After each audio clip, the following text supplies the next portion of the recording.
Le soleil brillait sur Londres ce matin-là, réchauffant les pavés du Mall avec une douceur inattendue, contrastant avec le vent frais qui soufflait en rafales. Les touristes se pressaient, captivés par la majesté de l'instant, pour observer la cérémonie de la relève de la garde. Les couleurs vives des uniformes des soldats se détachaient nettement sur le ciel bleu, créant un spectacle somptueux dans cette partie de Londres qui, chaque jour, attirait des foules du monde entier. La présence imposante des gardes royaux, immobiles dans leur uniforme impeccable, devenait l'un des symboles les plus visibles et les plus respectés de la monarchie britannique. Leurs chapeaux en fourrure de mouton, leurs manteaux impeccables, et leurs bottes rutilantes étaient des marques d'une tradition séculaire, un rituel d'une précision militaire irréprochable qui fascinait les étrangers comme les Londoniens. Parmi eux se trouvait Elias, un homme de grande taille, au regard de calme détermination, un regard perçant mais serein. Le vent caressait légèrement ses traits, mais il restait là, droit, fidèle à sa tâche. Elias était l'un des rares gardes royaux noirs, une exception qui, bien qu'encore étonnante pour certains, était une source de fierté immense pour lui. Élevé dans une famille où la rigueur, la discipline et le respect de soi étaient des valeurs cardinales, Elias savait que chaque mouvement, chaque geste, portait un poids symbolique bien plus grand que sa propre personne. Son père, un ancien militaire, lui avait appris à se tenir droit devant les tempêtes, à répondre aux insultes par la dignité, à faire face à l'injustice sans jamais se laisser abattre.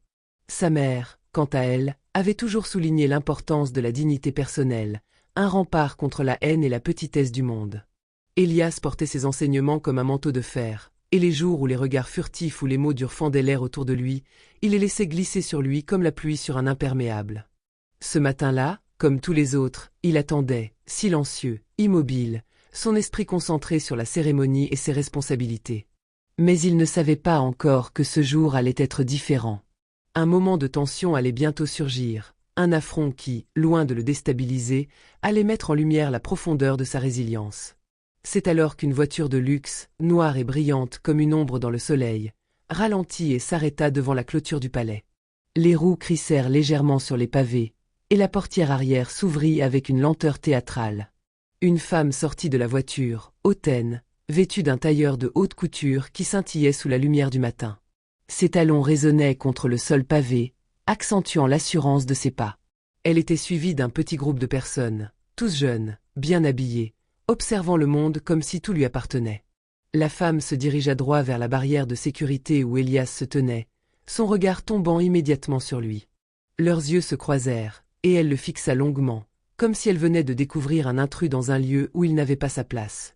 Elle scruta son uniforme, ses traits, la peau sombre de son visage, puis la posture de son corps qui, malgré tout, semblait imposer un respect que beaucoup peinaient à comprendre.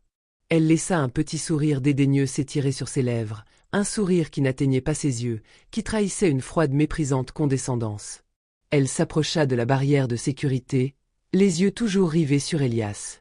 Elle le dévisagea comme on observe une curiosité, comme si elle avait besoin d'être convaincue de sa légitimité. Ses yeux s'attardèrent sur ses traits, sur sa peau, sur sa stature. Ce qu'elle voyait, ou plutôt ce qu'elle croyait voir, c'était un obstacle, une anomalie dans un monde qu'elle pensait parfaitement ordonné. Elias ressentait la lourdeur de ce regard. Il savait bien que son apparence, son histoire, ses racines n'étaient pas celles que cette femme voulait accepter. Elle s'arrêta, son regard glissant sur lui avant de revenir, encore plus dur, plus perçant, comme une piqûre invisible. Ses lèvres s'ouvrirent alors, et les mots qu'elle prononça furent comme des éclats de verre brisé. « Sale noire, tu n'es pas anglais, dit-elle d'un ton méprisant, la voix forte et tranchante, chaque syllabe comme une gifle. Tu n'as pas ta place ici. » Les murmures autour d'eux commencèrent à se faire entendre. Quelques passants s'étaient arrêtés, curieux de la scène qui se jouait sous leurs yeux. Mais personne n'osa intervenir. La femme, satisfaite de sa provocation, attendait probablement une réaction, un signe de faiblesse, de culpabilité.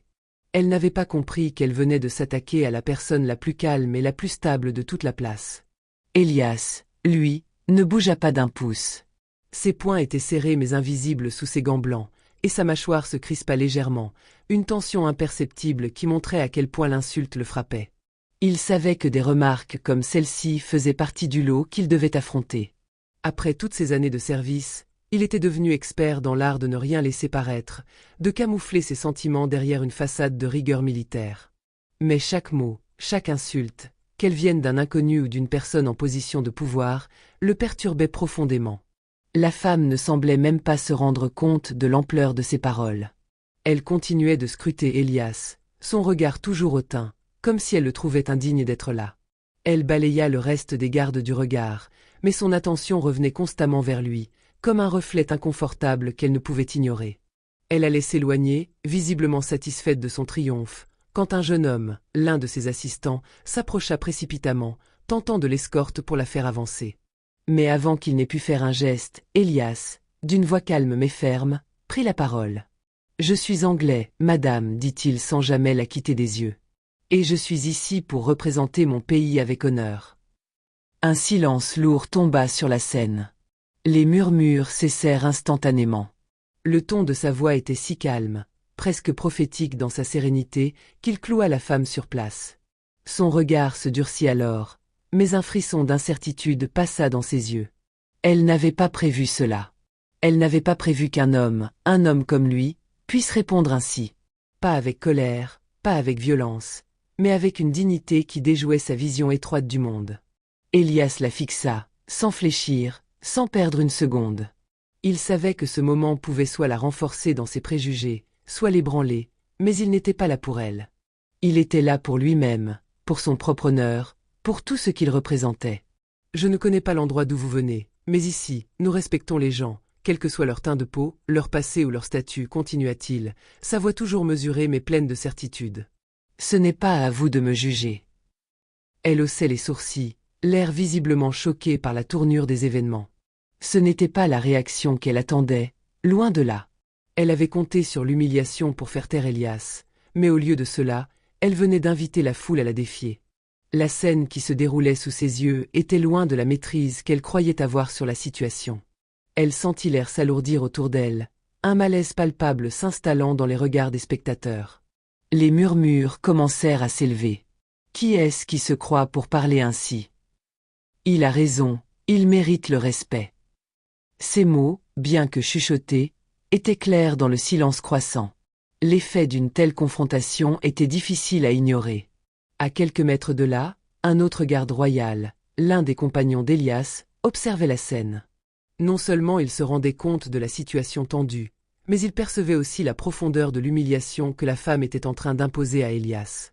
Sans un mot, il se plaça discrètement aux côtés de son collègue, affichant ainsi une solidarité silencieuse mais puissante. Ce geste, simple mais significatif, fit comprendre à la femme qu'elle avait été observée par bien plus que ses assistants. Elle tenta de se reprendre, mais le regard des passants et des autres gardes ne lui permettait plus de retourner en arrière. Elle chercha à faire retomber la pression. Ses yeux glissèrent furtivement autour d'elle, cherchant une échappatoire à ce qu'elle percevait désormais comme une situation embarrassante. Elle essaya de redresser la tête, de récupérer une part de l'autorité qu'elle croyait avoir. « PFFT, je suis désolée. Mais vous êtes en charge de tout ce spectacle. » lança-t-elle dans une tentative maladroite de renverser la dynamique. Elle voulait apparemment minimiser l'incident, transformer l'humiliation en une simple incompréhension. Mais Elias, implacable, ne se laissa pas prendre au piège. « Je suis un soldat, madame.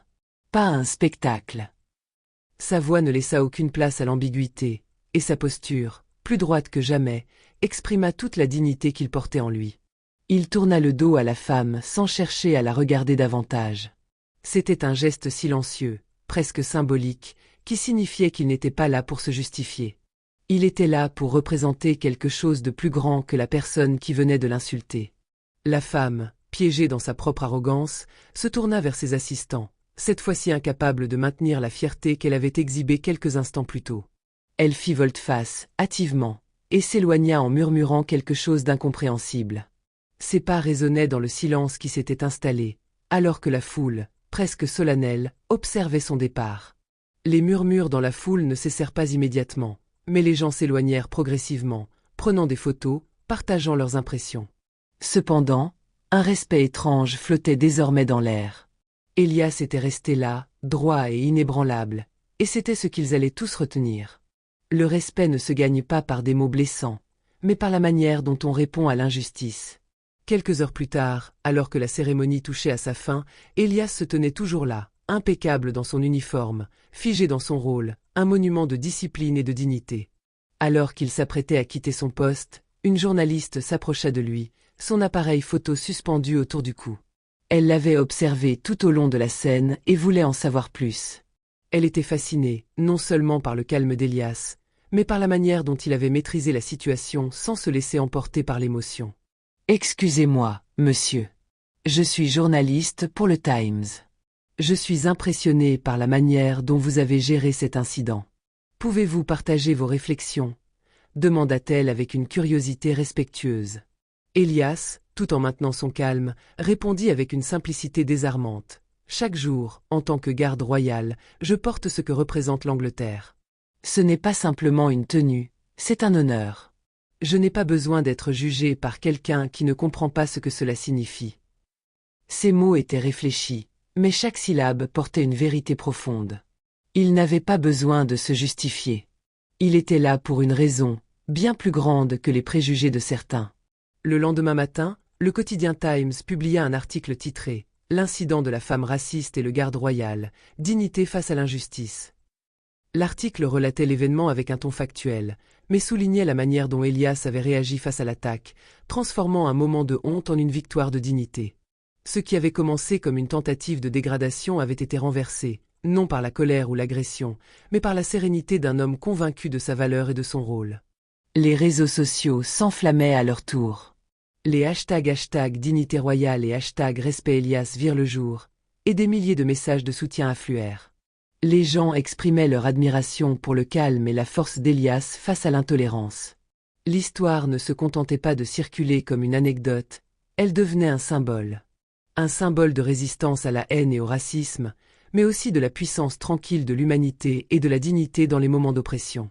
Cette journée, qui semblait avoir commencé sous le signe d'une insulte, s'était métamorphosée en un tournant dans la manière dont on percevait le respect et l'intégrité. Elias n'avait pas seulement répondu à l'agression d'une femme arrogante. Il avait rappelé à tous que la véritable noblesse ne se trouve pas dans l'apparence, mais dans ce que l'on porte en soi, dans la manière dont on fait face à l'adversité. Et ce message, porté à travers ses actes, restera gravé dans les mémoires.